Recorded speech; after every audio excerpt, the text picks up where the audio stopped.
सारी बोलो जय करवा चौथ माता की जय। तो आज आपन करवा चौथ माता की कहानी या कथा सुनवागा, सारी ध्यान त सुनियो। श्री गणेशाय नमः। एक साहूकार के 7 लड़के और एक लड़की थी। एक बार कार्तिक मास की कृष्ण पक्ष की चतुर्थी तिथि को सेठानी सहित उसकी 7 बहुएं और उसकी बेटी ने भी करवा चौथ का व्रत रखा। रात्रि के समय जब साहूकार के सभी लड़के भोजन करने बैठे तो उन्होंने अपनी बहन से भी भोजन कर लेने को कहा। इस पर बहन ने कहा, भाई अभी चांद नहीं निकला है। चांद के निकलने पर उसे अर्घ्य देकर ही मैं आज भोजन करूंगी।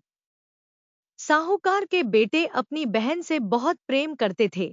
उन्हें अपनी बहन का भूख से व्याकुल चेहरा देख बेहद दुख हुआ। साहूकार के बेटे नगर के बाहर चले गए और वहां एक पेड़ पर चढ़कर अग्नि जला दी। घर वापस आकर उन्होंने अपनी बहन से कहा, देखो बहन, चांद निकल आया है। अब तुम उन्हें अर्घ्य देकर भोजन ग्रहण करो। साहूकार की बेटी ने अपनी भाभियों से कहा, देखो चांद निकल आया है, तुम लोग भी अर्घ्य देकर भोजन कर लो। ननद की बात सुनकर भाभियों ने कहा, बहन अभी चांद नहीं निकला है। तुम्हारे भाई धोखे से अग्नि जलाकर उसके प्रकाश को चांद के रूप में तुम्हें दिखा रहे हैं। साहूकार की बेटी अपनी भाभियों की बात को अनसुनी करते हुए भाइयों द्वारा दिखाए गए चांद को अर्घ्य देकर भोजन कर लिया। इस प्रकार करवा चौथ का व्रत भंग करने के कारण विघ्नहर्ता भगवान श्री गणेश साहूकार की लड़की पर अप्रसन्न हो गए। गणेश जी की अप्रसन्नता के कारण उस लड़की का पति बीमार पड़ गया और घर में बचा हुआ सारा धन उसकी बीमारी में लग गया। साहूकार की बेटी को जब अपने किए हुए दोषों का पता लगा तो उसे बहुत पश्चाताप हुआ। उसने गणेश जी से क्षमा प्रार्थना की और फिर से विधि विधान पूर्वक चतुर्थी का व्रत शुरू कर दिया। उसने उपस्थित सभी लोगों का श्रद्धानुसार आदर किया और तदुपरांत उनसे आशीर्वाद ग्रहण किया। इस प्रकार उस लड़की के श्रद्धा भक्ति को देखकर एकदंत भगवान गणेश जी उस पर प्रसन्न हो गए और उसके पति को जीवनदान प्रदान किया। उसे सभी प्रकार के रोगों से मुक्त करके धन, संपत्ति और वैभव से युक्त कर दिया। करवा चौथ माता की जय।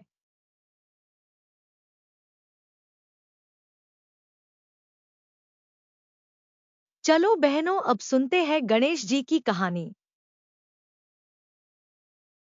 करवा चौथ पूजन के समय सुने भगवान गणेश जी और बुढ़िया की ये कथा। बहुत समय पहले की बात है। एक अंधी बुढ़िया थी जिसका एक लड़का और बहू थी। वो लोग बहुत गरीब थे। वह अंधी बुढ़िया रोजाना गणेश जी की पूजा किया करती थी। गणेश जी उस बुढ़िया से प्रसन्न होकर एक दिन साक्षात सन्मुख आकर कहते हैं कि मैं आपकी पूजा से प्रसन्न हूँ, आपको जो वर मांगना है वो मांग ले। बुढ़िया कहती है, मुझे मांगना नहीं आता तो कैसे और क्या मांगू। तब गणेश जी बोले कि अपने बहू बेटे से पूछकर मांग लो। तब बुढ़िया ने अपने पुत्र और वधू से पूछा तो बेटा बोला कि धन मांग ले और बहू ने कहा कि पोता मांग ले। तब बुढ़िया ने सोचा कि ये तो अपने अपने मतलब की बातें कर रहे हैं। फिर बुढ़िया ने पड़ोसियों से पूछा तो पड़ोसियों ने कहा कि बुढ़िया, तेरी थोड़ी सी जिंदगी बची है, क्यों मांगे धन और पोता, तू तो केवल अपने नेत्र मांग ले जिससे तेरी बाकी की जिंदगी सुख से व्यतीत हो जाए। उस बुढ़िया ने बेटे और बहू तथा पड़ोसियों की बातें सुनकर घर में जाकर सोचा। जब दूसरे दिन श्री गणेश जी आए और बोले कि आपको क्या मांगना है, कृपया बताइए। हमारा वचन है, जो आप मांगेगी सो वो हो जाएगा।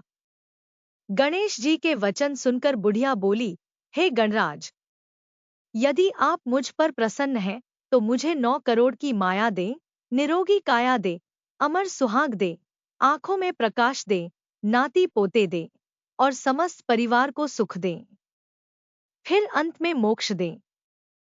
बुढ़िया की बात सुनकर गणेश जी बोले, बुढ़िया माँ, तूने तो मुझे ठग लिया। खैर, जो कुछ तूने मांग लिया वह सभी तुझे मिलेगा। यूं कहकर गणेश जी अंतर्ध्यान हो गए। हे गणेश जी, जैसे बुढ़िया माँ को मांगे अनुसार आपने सब कुछ दिया, वैसे ही सबको देना और हमको भी देने की कृपा करना। दोस्तों, वीडियो अच्छी लगे तो वीडियो को लाइक, चैनल को सब्सक्राइब जरूर कीजिएगा। धन्यवाद।